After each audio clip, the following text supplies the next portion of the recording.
A paz do Senhor.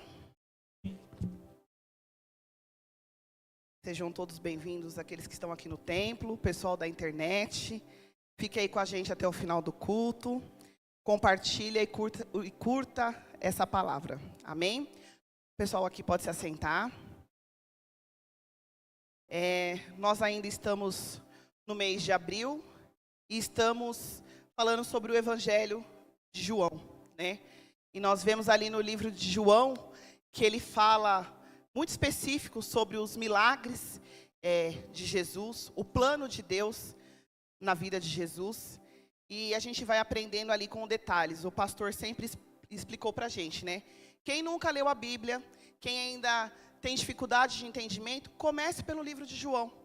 Porque lá você vai ter um entendimento maior para estar lendo as outras partes da Bíblia. Amém? E hoje a gente vai ler um texto em João, que é João 4, a gente vai ler do 46 até o 53. Eu vou ler lá no telão. Então lá diz assim: Então Jesus voltou mais uma vez a Canaã da Galileia, onde transformara a água em vinho. E ali havia um oficial do rei, cujo filho estava doente em Cafarnaum. Quando ele ouviu que Jesus havia chegado a Galileia, vindo da Judeia, dirigiu-se até ele e implorou que descesse para curar seu filho, que estava a ponto de morrer. E Jesus lhe disse: Ao menos que vejais os sinais e maravilhas, nunca crereis? O oficial do rei disse a Jesus: Senhor, desce antes que meu menino morra. Assegurou-lhe Jesus: Pode seguir, o teu filho vive. O homem acreditou na palavra de Jesus e partiu. E quando estava descendo a caminho, seus servos vieram ao seu encontro e lhe deram a notícia: Teu filho vive. Então inquiriu deles a hora em que o menino havia melhorado. E eles lhe disse: Ontem, à hora 7ª, a febre o deixou.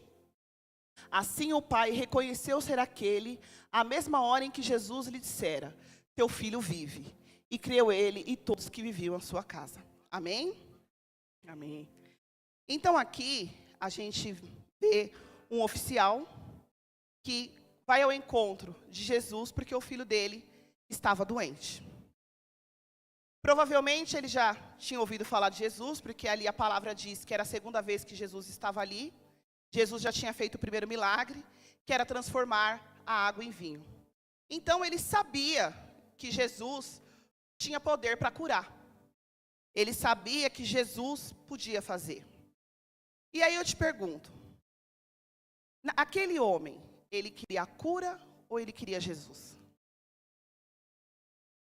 No versículo 49, no 48, Jesus vai confrontar ele. Coloca para mim no 48. E Jesus disse, né? Mas na semana passada, no domingo, o pastor pregou e ele falou sobre Tomé. Quando Jesus aparece para os discípulos, Tomé não está naquele lugar, e aí depois Tomé não creu. Mas Tomé andava com Jesus. Tomé sabia dos planos que Jesus tinha.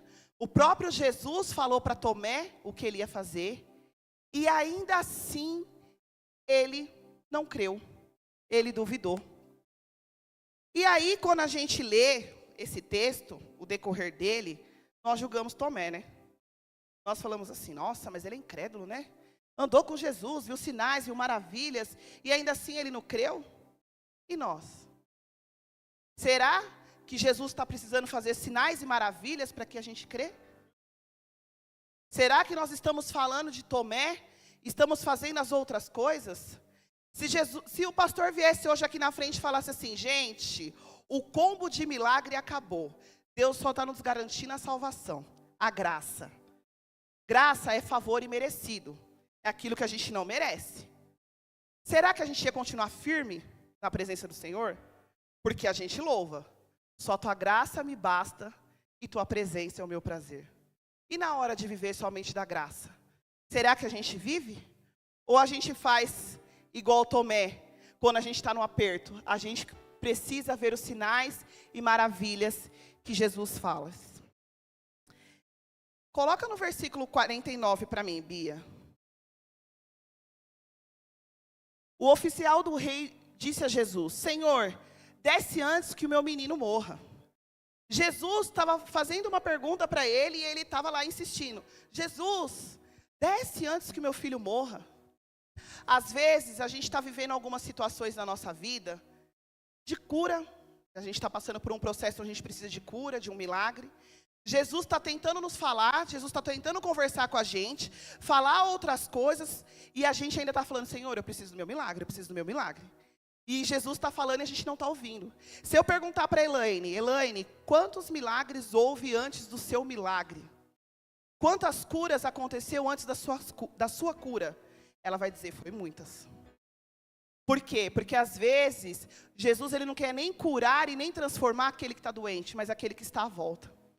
E Jesus fala com a gente, e a gente não escuta, porque a gente só está falando, só está pedindo um milagre, só está focado no milagre. Deus está querendo fazer todos os outros propósitos, mas a gente não está ouvindo. Porque a gente está que nem aquele oficial. A gente só está querendo falar e querendo dizer, Senhor, eu preciso de ajuda, eu estou desesperado. O Senhor sabe, o Senhor sabia a situação daquele oficial, o quanto era difícil, ele está ali quase perdendo um filho, mas ele ainda estava perguntando, será que você precisa de sinais e maravilhas? E o Senhor está nos perguntando hoje, o que você precisa para verdadeiramente crer em mim? Sinais e maravilhas? Ou a sua fé é racional? Esse segundo tópico que eu coloquei aqui, eu coloquei como o milagre. Jesus fez esse milagre em meio a um diálogo. Jesus, ele conversando com o oficial, o menino já estava sendo curado. Jesus não lançou nenhuma palavra, Jesus não profetizou, Jesus não fez nenhum movimento, mas o menino estava sendo curado. Você já conversou com pessoa que você está tentando falar, explicar e ela está falando junto? Você está tentando falar e ela está falando junto? E ela não está escutando o que você está falando e você está tentando dizer, olha, é dessa forma. E a pessoa, não, porque não sei o quê. Ela não escuta. E ainda assim, Jesus estava curando aquele menino. E ele partiu assim que ele falou, o seu filho vive.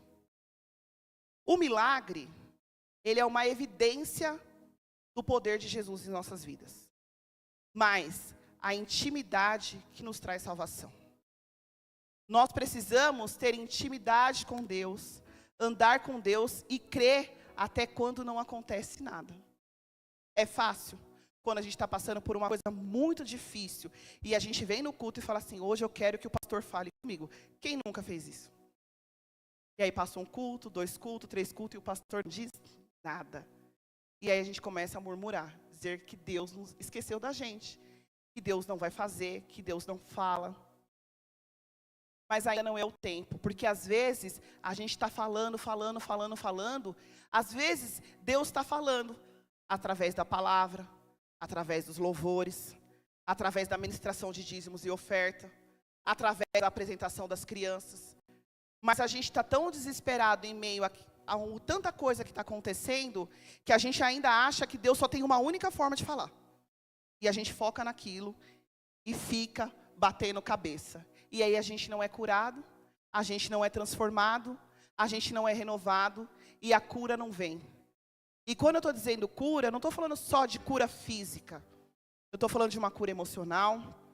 Às vezes a cura é de um problema financeiro, um problema familiar. Às vezes é alguma coisa que ninguém sabe. Porque às vezes a gente está rindo, a gente está conversando, mas ninguém sabe. Eu não sei como foi o dia da pastora hoje. Eu não sei se alguém falou atravessado com ela hoje e ela ficou magoada, mas ela está aqui rindo para mim. Então, às vezes a gente precisa silenciar o nosso coração para que Jesus fale. E para que a gente silencie o nosso coração em meio à confusão de muitas situações, a gente precisa crer. Porque quando a gente não crê, a gente fica que nem esse oficial, falando em cima do que Jesus quer falar. E não está ouvindo o que ele fala. A terceira coisa que eu coloquei aqui foi a particularidade de Jesus. A particularidade dos milagres. Aqui, o oficial, quando ele chega ali para falar com os oficiais, ele pergunta qual foi a hora que baixou a febre do menino. E ele fala, a 7ª hora. E aí ele fala assim, foi a hora que Jesus estava falando comigo. Ele só se deu conta da grandeza e do poder de Deus quando o milagre já tinha sido feito. Não durante o processo. E o nosso milagre, ele tem hora. Ele tem hora certa. No ano de 2012, eu comecei a faculdade. E a gente sabe que quando a gente entra na faculdade, a gente forma grupos. Formou um grupo com 4 meninas. 3 era da igreja, Aline, Juliana e Débora. Eu estava começando. E a Jaqueline não. E ela descobriu que a filha dela tinha leucemia. E durante a faculdade, os 5 anos de faculdade, a Jaque ia para a escola, ia para a faculdade, faltava, ela trabalhava no hospital, ficava com a filha dela no hospital e ia para a faculdade. E a gente falava assim, eu não posso parar porque a Jaque não parou. E seguimos. No meu último ano de faculdade, a Larissa, ela tinha uma leucemia, e os médicos desenganaram ela. A Jaque ligou para mim, para a Aline, e falou, olha, se vocês quiserem se despedir da Larissa, vocês venham até o hospital. A gente foi.